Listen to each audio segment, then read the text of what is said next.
Juízes capítulo 3. Continuando a nossa série. Juízes capítulo 3. Hoje, história de Otiniel, o primeiro juiz da Bíblia. Versos 7 a 11. Vamos ver o que Deus faz com o povo que esquece do primeiro amor. O que é o primeiro amor? O primeiro amor não é aquele amor imaturo, tá? É esperado que crentes cresçam em amor a Deus até o final da vida. Então imagine você se converte com, por exemplo, 10 anos de idade. Você é imaturo, você não sabe muitas coisas sobre Deus. Então a ideia quando nós cantamos um hino bonito desse, não é que você tem que voltar aos 10 anos de idade e desconhecer coisas a respeito de Deus e das demais coisas. Não. O primeiro amor é o amor que tem prioridade. É isso que Jesus fala àquela igreja em Apocalipse. Você esqueceu do amor primeiro, do amor que veio antes dos outros. E a pergunta que não quer calar é como que Deus faz quando a gente coloca o amor a Deus debaixo de outros amores? Como que Deus nos resgata disso? Nós veremos isso hoje. A jornada de Deus para resgatar o seu povo. É sobre isso que nós falaremos. E o texto que nós nos basearemos está em Juízes, capítulo 3, versos 7 a 11. Eu peço que você fique com a sua Bíblia aberta, para que à medida da exposição, você acompanhe comigo. Diz assim a palavra de Deus. Os filhos de Israel fizeram o que era mal perante o Senhor, e se esqueceram do Senhor, seu Deus, e renderam culto aos Baalins e ao poste ídolo. Então a ira do Senhor se acendeu contra Israel, e ele os entregou nas mãos de Cusã-Risataim, rei da Mesopotâmia. E os filhos de Israel serviram a Cusã-Risataim 8 anos. Clamaram ao Senhor os filhos de Israel, e o Senhor lhes suscitou um libertador, que os libertou. Otiniel, filho de Kenaz, que era irmão de Calebe, e mais novo do que ele.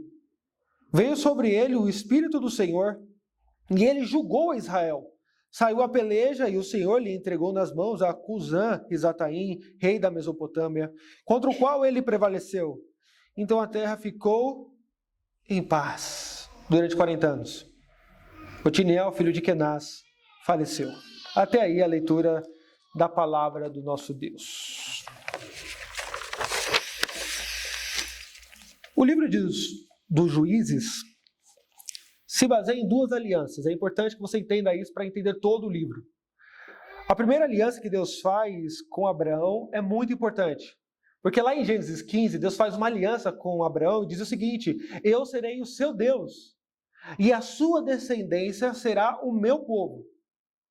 Eu jamais os abandonarei, ainda que eles pequem contra mim, ainda que eles se desviem dos meus caminhos, eu jamais vou abandonar esse povo. Então a razão pela qual no livro dos Juízes nós vemos que Deus não abandona o seu povo é porque ele fez uma aliança com Abraão.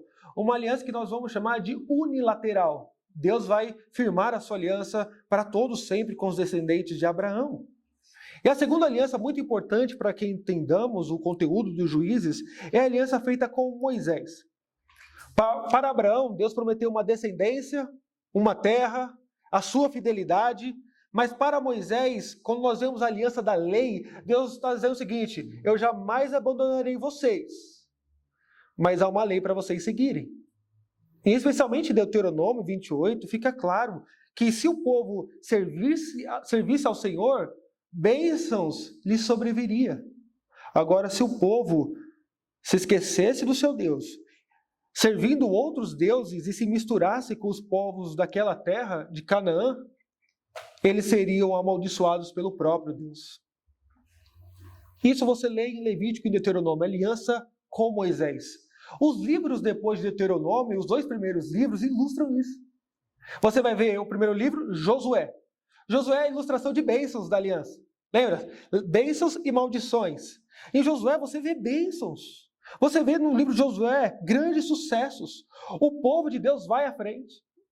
Deus fortalece esse povo, eles conquistam muitas terras e seguem de vitória em vitória. Mas o outro livro, o livro dos Juízes, mostra o oposto. as maldições da aliança. Nele, nós já vimos alguns textos, mostra um declínio daquele povo vitorioso. Eles perdem a sua orientação moral. Israel quebra a lei. E por isso Deus os pune. O povo escolhido de Deus parece determinado a adotar a idolatria dos cananitas e depender da própria força para enfrentar as nações inimigas. Lembre-se, eles fizeram alianças com medo dos inimigos. Serviram os seus deuses. Deram as suas filhas em casamento aos idólatras. No livro dos Juízes, nós vemos que por falta de uma liderança forte, o povo se desvia, não confia em Deus e vai à falência moral e espiritual. No início, nós vimos do capítulo 1 até o capítulo 3, verso 6, uma grande introdução, mostrando o declínio do povo em conquistar a terra e o seu fracasso em obedecer a Deus. Nós vemos no capítulo 2, versos 10 a 19, um ciclo. É muito importante você sublinhar esses textos na sua Bíblia. No 10 ao 19, você vai ver um padrão que vai se repetir por todo o livro. Você vai ver 5 coisas. Os israelitas fizeram o que era mal diante do Senhor. Deus castiga com inimigos. Os israelitas clamam por socorro. Deus levanta o libertador. E em quinto, o inimigo é derrotado. Você vai ver um ciclo em Juízes. Mas o verso 19 do capítulo 2 vai dizer que a cada ciclo os israelitas pioravam e pioravam. Então a gente fala que é um ciclo descendente, uma espiral descendente. A cada geração você vai ver uma piora. Agora, no verso 7, nós vamos entrar na parte principal do livro. Então, até o versículo 6 do capítulo 3 é uma grande introdução, dividida em 2 partes, como nós vimos anteriormente. Agora, nós vamos entrar na parte principal do livro, que vai até o capítulo 16, verso 31, que vai mostrar a história de 12 juízes. E você vai ver que é um pior que o outro. 12 juízes, obviamente, para ilustrar as 12 tribos de Israel. E a ideia de ter 12 juízes aqui é para mostrar de forma que cada um é pior do que o outro, é para mostrar que a idolatria e a quebra da aliança do povo não foi algo pontual. Israel adota a idolatria e a desobediência como modo de vida. E a pergunta é, como que Deus trabalha com um povo desse? Lembre-se, é desse povo que vai ser o Messias.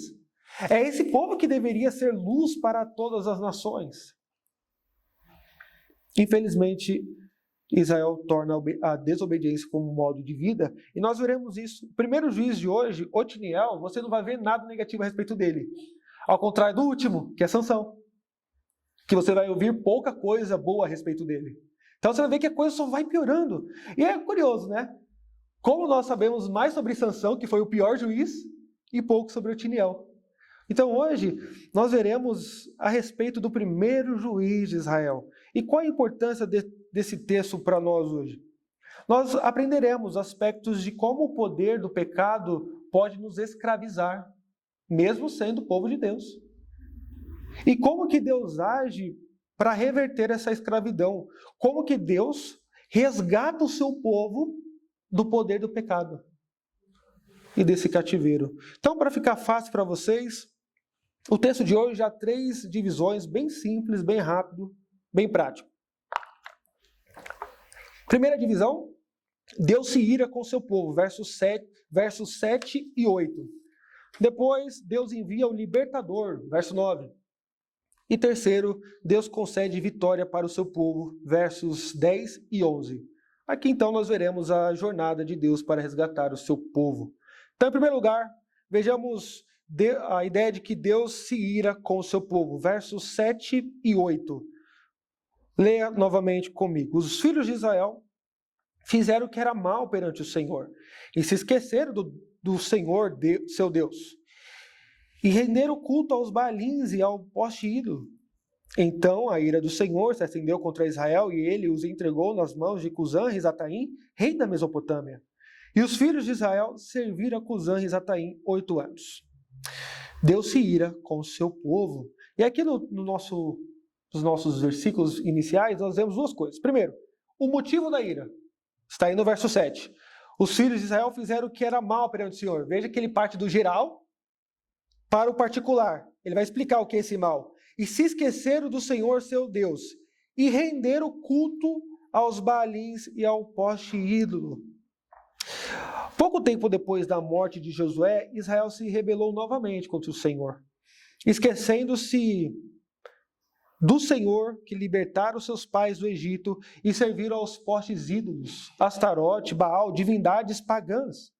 E é importante, irmãos, lembrarmos de que os verbos lembrar-se e esquecer-se na Bíblia são verbos com conotação espiritual. Então aqui o narrador não está dizendo, olha, o povo de Israel sofreu uma amnésia. Não é isso não. A ideia de esquecer-se ou lembrar-se tem um forte aspecto espiritual. Por exemplo, quando o salmista pede para que o Senhor, que Deus se esqueça dos seus pecados, ele não está dizendo, Senhor, ativa uma amnésia contra o Senhor mesmo e se esqueça do que eu fiz. Não é isso. Não tem como Deus esquecer de nada. A ideia de pedir para que Deus se esqueça de algo, ou textos como Deus fala, olha, dos teus pecados eu não lembro mais, não é que Deus sofre amnésia, é que Ele não vai agir de acordo com aquilo que Ele sabe. O Senhor é santo, o Senhor é um Deus irado, e eu sei que o Senhor sabe que eu pequei e eu mereço o inferno. Não haja de acordo com a sua informação, com a informação que o Senhor tem guardada nos céus. Não haja de acordo com a sua natureza, porque eu sei que eu mereço. Haja com misericórdia e graça. Portanto, quando o texto diz que os israelitas se esqueceram do Senhor, a ideia é que eles sabiam quem era Deus, mas viviam como se não conhecessem o Deus de Israel. Olha como é forte. E isso, irmãos, não é um problema só do livro de Juízes daquele povo. Nós também somos assim. É um problema dos nossos dias. Quantas vezes nós nos enchemos de conhecimento, mas parece que aquele conhecimento não desce ao coração e não desemboca numa vida de santidade, uma vida transformada. Quantas vezes a palavra de Deus não nos sensibiliza mais? O motivo que os israelitas, tanto no Antigo Testamento como os cristãos no Novo, sempre clamavam por avivamento, era porque parece que as verdades de outrora não tinham mais o seu brilho. Então olha só que coisa interessante, o que é clamar por avivamento? É pedir para que o nosso coração seja sincronizado novamente com a palavra de Deus, com aquilo que nós já sabemos. Então a questão é que, às vezes, a nossa vida está distante daquilo que nós conhecemos e professamos. Nós pedimos, clamamos, Senhor, sincroniza novamente. Que as tuas verdades façam diferença na minha vida. Os israelitas se esqueceram. Eles viviam como se não fossem povo de Deus. E nós, por vezes, pecamos assim também. Em segundo lugar, nós, além de vermos o motivo da ira do Senhor, a saber, o esquecimento de Israel, nós vemos o instrumento da ira do Senhor no verso 8. O texto vai dizer que a ira do Senhor se acendeu contra Israel. Geral. Agora, de forma específica, o que ele fez? E ele os entregou nas mãos de Cusã-Risataim, rei da Mesopotâmia. E os filhos de Israel serviram a Cusã-Risataim 8 anos. Duas coisas importantes que o texto diz aí sobre esse instrumento da ira de Deus. Primeiro, sobre o seu nome. Cusã é o seu nome. Risataim é um adjetivo, não é sobrenome. Risataim significa duplamente malvado, duplamente criminoso, extremamente perverso. É muito importante nós entendermos isso, porque esse rei, ao que tudo indica, era extremamente perigoso e mau. O duplamente perverso se apoderou de Judá por 8 anos. E a pergunta que podemos fazer é, por que ele era tão perverso assim? O texto não diz claramente, mas dá uma pista. O texto vai dizer que ele era rei da Mesopotâmia. Opa, é uma informação importante. Essa localização é a segunda coisa que fala sobre esse rei. Primeiro, o seu nome, segundo, a sua localização. Essa região é famosa porque é considerada pelos estudiosos como o berço da civilização. É lá, por exemplo, que vai nascer a escrita, na Suméria, que fica na região da Mesopotâmia. É uma região muito fértil, por conta que ela ficava entre o rio Tigre e o rio Eufrates. E estes rios faziam com que aquela região fosse extremamente fértil. Daí o nome Mesopotâmia, entre rios. Olha só, olha a dica boa que o texto nos dá. Era um rei que tinha terras e mais terras férteis, distante de Israel. Se você olhar o mapa, atrás das Bíblias normalmente vem um mapa, né? Depois veja onde fica a Mesopotâmia e onde fica Israel. É muito distante. Aí você vê o texto mostrando que Cusã e Zataim, o duplamente perverso, sai da Mesopotâmia, uma região fértil, próspera, grande, para tomar posse da pequena Judá. Isso mostra a sua perversidade. Ele não está indo atrás de comida. Ele tinha muito mais que o povo de Israel. Ele não está indo atrás de ouro, porque lá era muito abundante. A questão aqui que o texto mostra que o duplamente perverso era ganancioso. E a ganância do homem, vocês sabem, não tem limite. Isso é verdade para aqueles dias e é verdade para os nossos dias também. Uma nota curiosa é que alguns estudiosos dizem também que o duplamente perverso foi um apelido dado para o povo pós-exílio. Porque o povo de Israel era uma coisa só. Depois eles se dividem entre Reino do Norte e Reino do Sul. O Reino do Norte é levado pela Síria, cativo, e desaparece da história. E o Reino do Sul é levado pela Babilônia e só volta para sua terra muitos anos depois, mas sempre como escravos. E as duas potências que fizeram isso, a Síria e a Babilônia, saíram da Mesopotâmia. Duplamente perverso. Duas nações que fizeram mal ao povo de Deus. A questão toda é que a geração que sucedeu a Josué começa aqui a sentir a dor da servidão. Pois exatamente como o povo se entregava aos ídolos, Deus os entregara ao rei duplamente perverso. A pergunta que não quer calar, Deus está se vingando do povo? Deus é um Deus vingativo para o seu povo? Será que a nossa igreja pode esperar a vingança de Deus? Não, claro que não. A vingança, a Bíblia é clara que Deus reserva para os seus inimigos, mas para os seus filhos, Ele reserva a disciplina. Porque se Deus não tivesse feito isso com o povo não saberia, não teria consciência do mal que estava fazendo. Deus envia sofrimento ao seu povo, não para se vingar, mas para resgatá-los. Deus está dizendo, acorda Israel. Olha o que você está fazendo. Os seus ídolos não podem salvar vocês. Paulo vai dizer essa mesma realidade em 1 Coríntios 11, 32, quando ele diz, mas quando somos disciplinados pelo Senhor, mas quando julgados, somos disciplinados pelo Senhor, para não sermos condenados com o mundo. E é exatamente o que está acontecendo aqui. Deus não quer perder os seus filhos. E por isso ele se vale de instrumentos para discipliná-los. E o que nós podemos aprender de cara aqui nessa primeira cena, irmãos?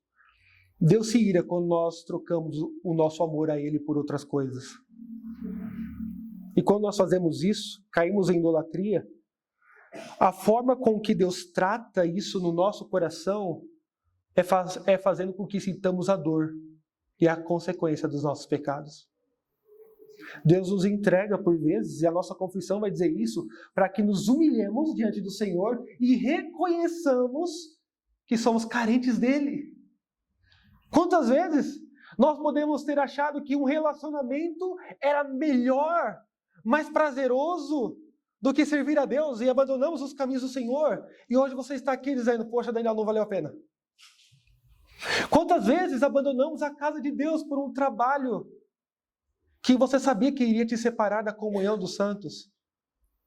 E quando você mais precisou, o seu chefe ou seu colega de trabalho virou as costas para você.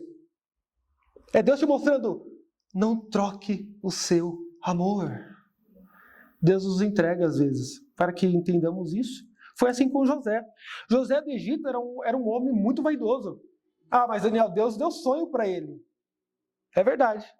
Mas quem disse que era para ele contar? Principalmente num jantar ou no banquete com o pai e os irmãos. Deus humilha a vaidade de José do Egito. a fim de quebrantá-lo. Isaías, alguns estudiosos vão dizer que Isaías ele vivia entre a corte e a nobreza e era amigo de Uzias. Deus leva Uzias e mostra o pecado de Isaías, ao ponto de o profeta dizer: eis que habito no meio de um povo de impuros lábios. E eu também sou um homem de impuros lábios. Veja, Isaías era um profeta. A missão de vida de Isaías era falar a palavra de Deus. Era denunciar o pecado.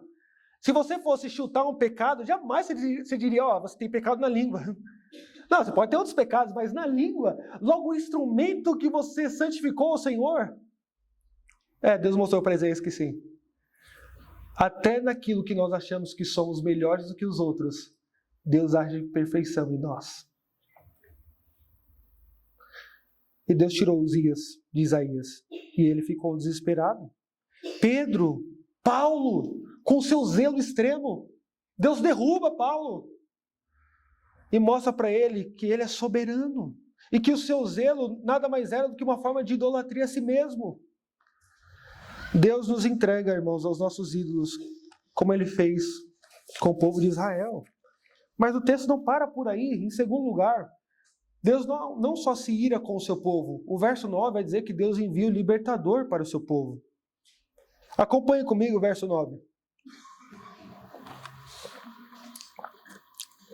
Clamaram ao Senhor os filhos de Israel, e o Senhor lhes suscitou um libertador, que libertou Otiniel, filho de Kenaz, que era irmão de Caleb, o mais novo que ele. O que nós vemos aqui? Quando Deus envia o libertador, nós vemos duas coisas. Primeiro, o clamor por libertação. Verso 9, a primeira parte vai dizer: clamaram ao Senhor os filhos de Israel. Literalmente, o verbo clamar aqui é grito, tá? Por que é importante ressaltar isso? Porque clamor dá a impressão que eles se converteram verdadeiramente, abandonaram os ídolos, e não. Aqui é um grito de dor, tá? É como se eles estivessem gritando diante de um sofrimento agudo. É um grito por socorro. Você vai ver que o arrependimento do povo no livro de Juízes é extremamente superficial. Haja vista a história de Gideão, por exemplo. Gideão, no capítulo 6, verso 7, vai dizer que o povo clama por conta da opressão dos midianitas. Deus levanta Gideão e fala: Gideão, você vai guerrear contra os midianitas. Mas antes, destrua os ídolos que o povo que clamou a mim continua adorando. Então veja, eles clamam pela cura, mas ainda são leais à doença. É curioso, irmãos, que esse grito a Deus, esse clamor, só acontece depois de 8 anos, o texto vai dizer.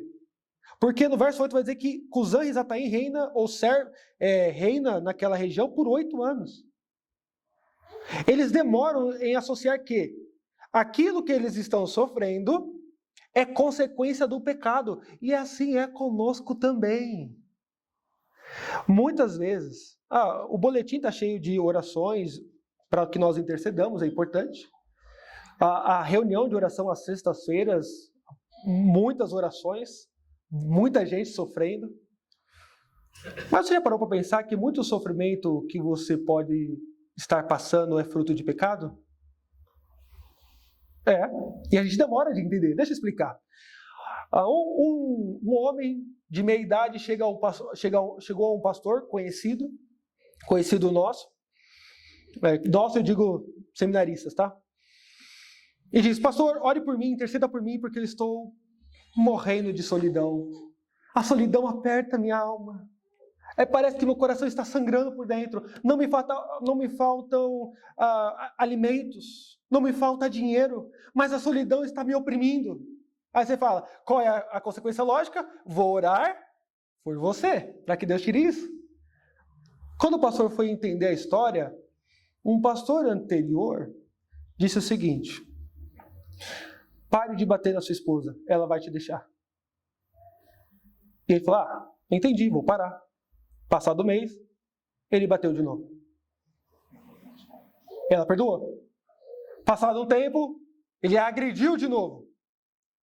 E quando ele acorda, ela voltou para a casa da mãe com os filhos e pediu o divórcio. Depois de um tempo, ele sofre de solidão. Nesse ponto, o pastor disse, eu não posso orar por você. Eu posso orar para que Deus tenha misericórdia nesse sentido. Mas você está passando por aperto do próprio Deus. E entre o aperto de Deus e você, não há pastor que se coloque no meio. É o momento de você sofrer as consequências dos seus pecados. Já parou para pensar nisso? Nossa, minha vida financeira não está dando certo. Parece que eu coloco o dinheiro no saquetel furado.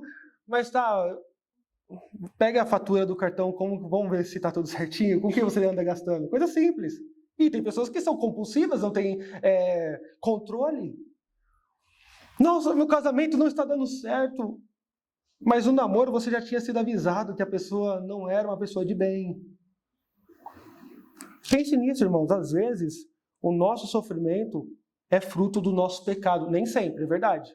Mas muitas vezes é. E há um momento em que você deve aceitar isso diante de Deus, a consequência, pedir perdão e dar meia volta. Não insistir no erro. Mas o texto não fala só do clamor por libertação. O texto vai apresentar o libertador. Deus envia o libertador. No verso 9, a segunda parte. E o Senhor lhe suscitou um libertador que os libertou, Otiniel, filho de Kenaz, que era irmão de Caleb e mais novo do que ele. Da mesma forma que Deus ouviu o seu povo no Egito, ele ouve o seu povo aqui em Juízes. Tá? É um Deus que resgata o seu povo quando ele se mete em encrenca. Irmãos, nós somos bons para nos colocarmos em encrenca. Muito bons. Normalmente, quando a notícia chega até o pastor ou ao conselho, já explodiu a bomba há muito tempo. Porque faz parte do povo de Deus se colocar em encrenca. Mas Deus, graciosamente, intercede, enviando um libertador. Quem é esse libertador? Otiniel, o genro de Caleb. O queneu, descendente do sogro de Moisés. O homem estrangeiro que foi recebido pela tribo de Judá. O conquistador heróico da cidade de Debir. Nós vimos isso em Juízes capítulo 1, versos 11 a 15. O marido de Axa, filha de Caleb. É interessante que comece com Judá a lista dos juízes, porque Judá foi quem primeiro guerreou. Nota, Judá é o exemplo no livro dos Juízes, tá? O narrador não fala mal de Judá. Judá é um grande exemplo. É de Judá que vêm os corajosos. Veja, compare a vida de Otiniel com os outros juízes. E é exatamente por isso que ele é o primeiro. Para que, como padrão, você compare os outros juízes que só vão piorando. Otiniel é um homem com coragem. Aí você vai ler no capítulo 4, 5, a respeito de um homem chamado Baruque. Deus chama Baruque, mas ele é medroso. E ele diz para Débora, se você não for comigo, eu não vou para a guerra. Você vai ver Gideão, um homem extremamente medroso, que aplica vários testes para saber se era Deus mesmo que estava falando. Otiniel não. Otiniel sabe da sua missão. E você vai ver ele conquistando a cidade de Debir sozinho para casar-se com Axa. Ele é marido de uma só mulher. Gideão não. Você vai ver no livro de Juízes, Gideão teve 70 filhos, porque ele tinha muitas mulheres. Sansão, por exemplo, vocês conhecem a história. Ele tinha uma leve queda e um descontrole por mulheres da Filístia. Aqui não. Otiniel é um exemplo para todos nós. Você não vê nada de ruim sobre ele. Ele é um líder, aquele que participa da guerra santa, conquista a terra para Deus, constrói uma família e obedece à voz do seu Senhor. É ele quem Deus levanta para vencer o rei duplamente mau. E aqui a gente aprende algo muito interessante. É possível nos mantermos fiéis a Deus em dias de extrema corrupção. Jovem, crianças, eu sei, é difícil ser crente na escola. Acreditem, eu já participei de escola pública, escola onde havia crentes e descrentes, mas a maioria eu sei que é descrente. E você sente uma necessidade muito de ser aprovado, não é verdade? Já pensou você sozinho lá, o crentão, todo mundo caçoando ou zoando de você? Mas Deus chama você para ser diferente. É possível, tá? É possível você ser diferente numa geração extremamente corrupta. É possível você dizer, eu sou crente. Eu creio na Bíblia como palavra de Deus. Olhe para Otiniel, o livro dos juízes cheio de pessoas mau caráter. Mas Otiniel não. Otiniel falou, eu conheço a Deus e vou agir de acordo com o que eu conheço. Deus pode te dar essa coragem hoje. Quantas vezes, irmãos, eu já tive temor de homens na escola. Será que eu vou ser crente mesmo? Vai ter tanta gente que vai mexer comigo. Como que eu vou agir? Mas deixa eu contar um testemunho pessoal. Deus nos fortalece. E se você precisar um dia conversar sobre isso, estamos à disposição. Vou te dar um exemplo que é possível ser puro no mundo de corrupção. Até pessoas que são chamadas à área da política. Recentemente encontrei um amigo, ele estava na Câmara Municipal, ao que tudo indica, em conversa com ele está começando a trabalhar na área da política. Eu disse, louvado seja Deus, nós precisamos de crentes dessa área. Aí você pode perguntar agora, Daniel, política não é para crente. Calma, Otiniel mostra que é possível se manter puro, tá bom? No meio onde só há corrupção. É possível, e nós precisamos de homens de Deus naquele lugar. Aprendemos com Otiniel também que servir a Deus é servir sem desculpas esfarrapadas. Otiniel não nasceu na tribo de Judá, ele era queneu, tá? Ou seja, ele era descendente do sogro de Moisés. Mas só que ele foi recebido e foi chamado a um posto de liderança. Quantas desculpas Otiniel poderia dar? Eu sou muito novo. Há quem pense que idade limite o poder de Deus. Otiniel é uma prova que não. Ele poderia dizer, poxa, mas eu nem de Israel sou originalmente. Você foi recebido, você faz parte do povo, faz parte da igreja. Você pode trabalhar para o Senhor. É isso que nós aprendemos no caso de Otiniel. Mas o texto avança. E, em último lugar, versos 10 a 11, nós vemos que Deus concede vitória para o seu povo. Diz o texto.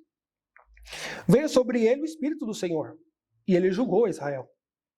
Saiu a peleja, e o Senhor lhe entregou nas mãos a Cusã-Risataim, duplamente malvado, rei da Mesopotâmia, contra o qual ele prevaleceu. Então a terra ficou em paz durante 40 anos. Otiniel, filho de Kenaz, faleceu. Como seria essa vitória? O texto não é tão detalhista. E a gente vai entender por quê. Há uma razão por isso. Você pergunta, poxa, Otiniel é aquele que não tem nenhum defeito, que a Bíblia narra, e Sansão, que é o mais defeituoso, tem muitos capítulos sobre ele. Por quê? A gente fica empolgado com Otiniel, a gente quer saber mais sobre ele. Mas vamos ver o que o texto diz. Primeiro, o texto vai mostrar que Deus capacita Otiniel. O texto começa, verso 10, veio sobre ele o Espírito do Senhor. É interessante, irmãos. Otiniel é um homem nobre. Sabe aquele tipo de homem que aparece de quando em quando em nossa geração? Você fala, esse aí vai marcar a igreja. Não é? Tem pessoas assim?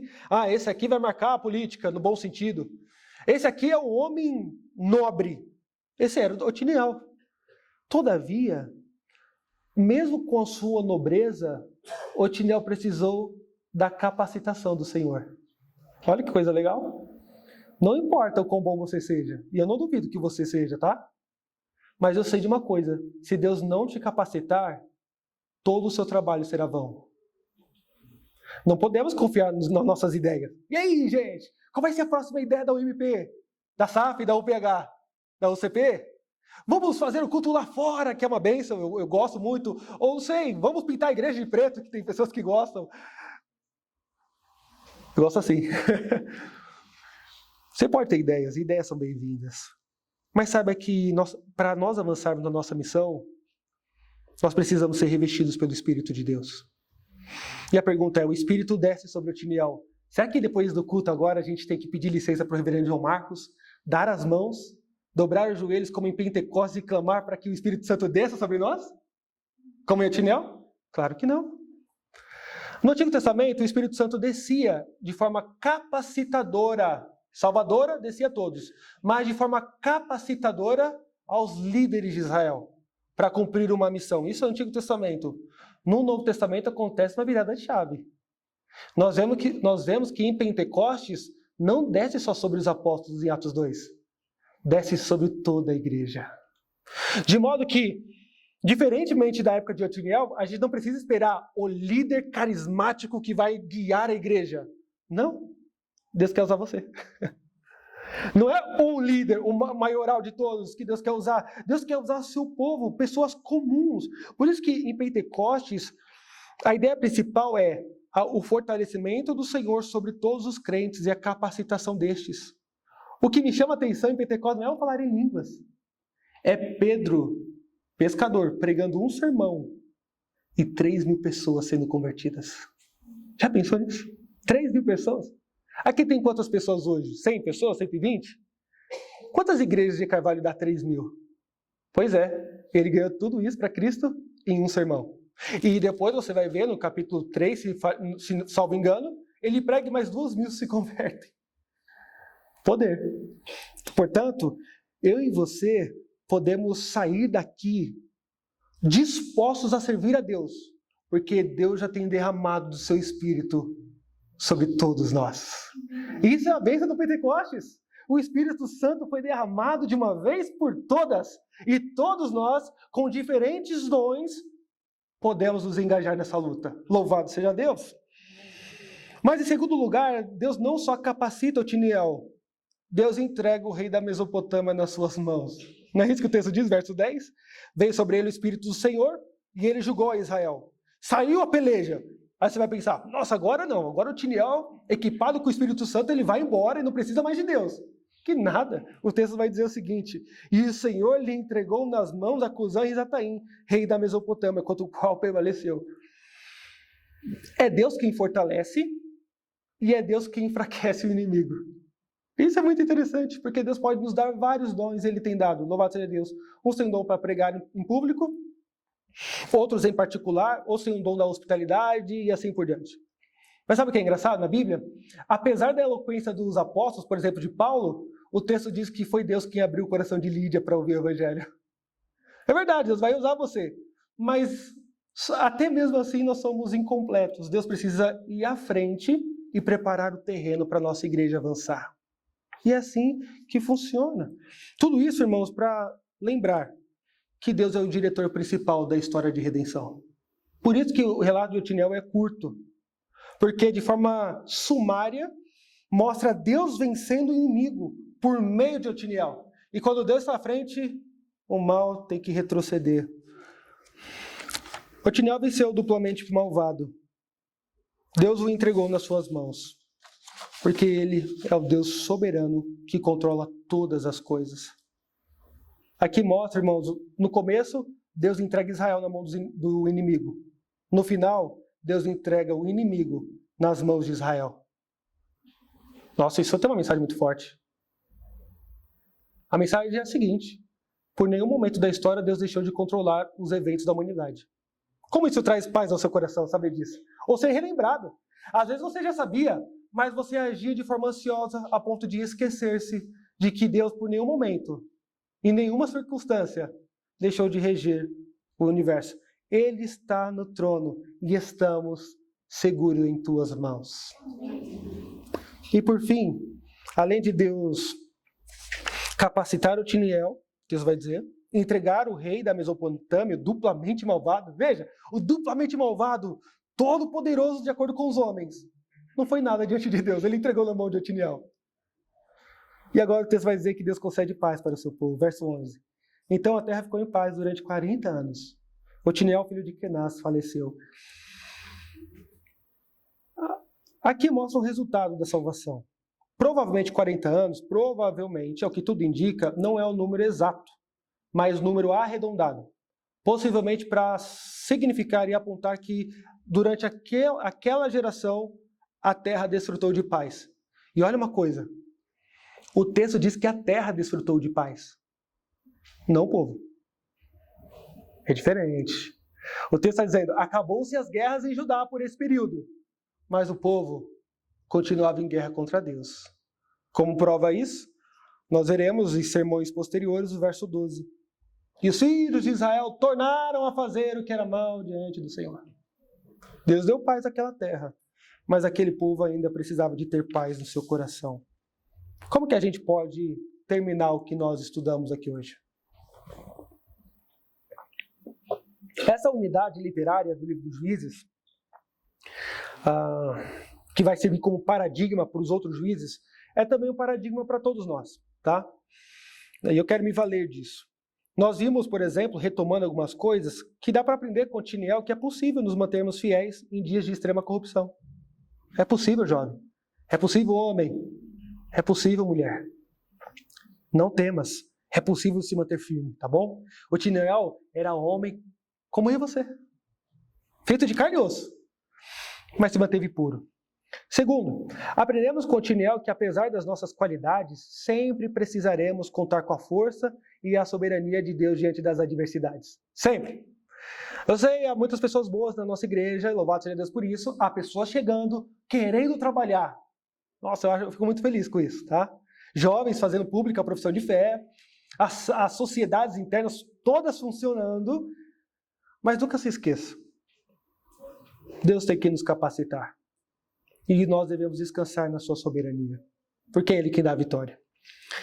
Aprendemos também que é possível, é necessário servirmos ao Senhor sem desculpas que nos limitem, desculpas esfarrapadas. Então, Otiniel poderia dar várias. Ele era queneu, ele era um homem novo, mas ele vivia numa geração corrupta, não é? Você pode falar, mas a minha geração se perdeu, ninguém faz nada, eu também não vou fazer. Que isso? Deus manda tempos difíceis à sua igreja para que homens fortes nasçam. Olha que legal. Você fala, não, Daniel, a igreja está com isso de dificuldade. Legal. Vem nos ajudar. Não é? Vem nos ajudar. A gente precisa de mais pessoas nas sociedades internas, mais presbíteros sendo eleitos, diáconos, mais mulheres trabalhando em todas as áreas. Não dê desculpa. Trabalhe, como Otiniel fez. Mas, de acordo com todas essas lições, a principal que Otiniel nos fornece no seu silêncio. Porque o texto termina não com vida. O verso 11 termina com morte. Ele deu paz a Israel, mas morreu. Sabe o que eu aprendo aqui? A grande lição desse texto? Que os líderes da história, por mais usados por Deus, passam. Eles passam, meus irmãos. Otiniel conseguiu estabelecer em Judá 40 anos de paz. Todavia, a história termina com morte. E aqui você vai lembrar, no capítulo 2, vai dizer que quando o juiz era vivo, o povo servia ao Senhor. Mas quando ele morria, o povo se desviava. Otiniel, não era para você morrer. Mas ele é homem, tá bom? Ele é homem como eu e você. Ele experimentou a morte, que todos nós. E a pergunta é, para quem que o povo vai olhar? Você vai ver que o povo vai se perder, por conta da morte de Otiniel. E a pergunta é, e quando nós temos os bons pastores que passaram por aqui e ainda estão, quando eles morrem, para que a gente olha? A gente precisa de um líder que não morra, não é verdade? Um líder que nos dê paz, não por 40 anos, é muito pouco, 40 anos é uma geração. A gente precisa de um líder que nos dê paz perene por toda a eternidade. Você sabe de que líder eu estou falando, né? Irmãos, líderes passam. Veja, recentemente, ontem ou anteontem, nós comemoramos 164 anos de presbiterianismo no Brasil. Foi no ano 1833, em West Hanover, na Pensilvânia, que nasce o menino Simonton. Em 1855, ele professa sua fé e fala, olha, eu estou com o coração tão ardente pelo evangelho que eu quero ir para o seminário. E o conselho mandou ele para o seminário, ele foi. E lá no seminário, em 1855, ele ouve um sermão do professor Charles Hodge, professor de sistemática. Reverendo John Marks, provavelmente, eu não tive essa oportunidade de estudar a sistemática de Charles Hodge desse tamanho, né? Com muitas coisas em latim. E ele pregou sobre missões e Ashbel Green Simonton falou, eu vou ser um missionário. E 3 anos depois, ele se junta à organização de missões da Igreja Presbiteriana dos Estados Unidos e fala, por favor, me envie. Eles disseram, enviaremos você, mas para onde? Brasil. Ah, não, você está doido. O que você vai fazer naquele lugar? O meu coração queima por aquele país, eu não sei dizer o porquê. Muito interessante. E um ano depois, em 1859, aos 26 anos de idade, olha, novo, veio ao Brasil, no Rio de Janeiro. Passa um ano, ele já começa a pregar em português. Um ano. Passa-se mais 2 anos, ele organiza a primeira igreja presbiteriana no Rio. Passa-se mais 2 anos, 1864, 5 anos depois da sua chegada. Ele inaugura o Imprensa Evangélica, o primeiro jornal protestante. Mas no mesmo ano, sua esposa, Ellen Murdoch, morre. E ele sofre profundamente. Passa-se um ano, ele não desiste. Mesmo viúvo, ele organiza o presbitério. Passa-se mais 2 anos. Funda o seminário primitivo, que ordenou muitos pastores. E no mesmo ano, aos 34 anos, ele morre em São Paulo de febre amarela. No seu leito, a sua irmã relata o seguinte: aos 34 anos,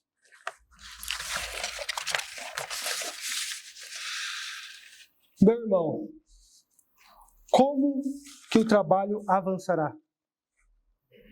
Você está morrendo. O que vai ser do seu legado? Simonton diz: minha irmã, fique tranquila. Deus levantará outro. Sabe por quê, meus irmãos? E agora eu me dirijo a vocês. Sabe por que o trabalho da presbiteriana no Brasil completou 164 anos, apesar do seu líder ter morrido? Porque nós temos um líder que não morre. Nós temos um líder que nos trouxe uma verdadeira paz, não uma paz de 40 anos, mas uma paz com Deus que é eterna. Uma paz que será estabelecida no mundo na sua segunda vinda. Otiniel era um homem nobre, mas Jesus Cristo foi perfeito. Otiniel trouxe paz a uma província de Judá. Jesus traz paz para o seu povo e trará paz por toda a terra na sua segunda vinda. Otiniel morreu, mas Cristo está vivo pelos séculos dos séculos. Amém. Amém. E é nele que nós cremos, é para ele que remete toda a nossa adoração. Louvado seja Deus.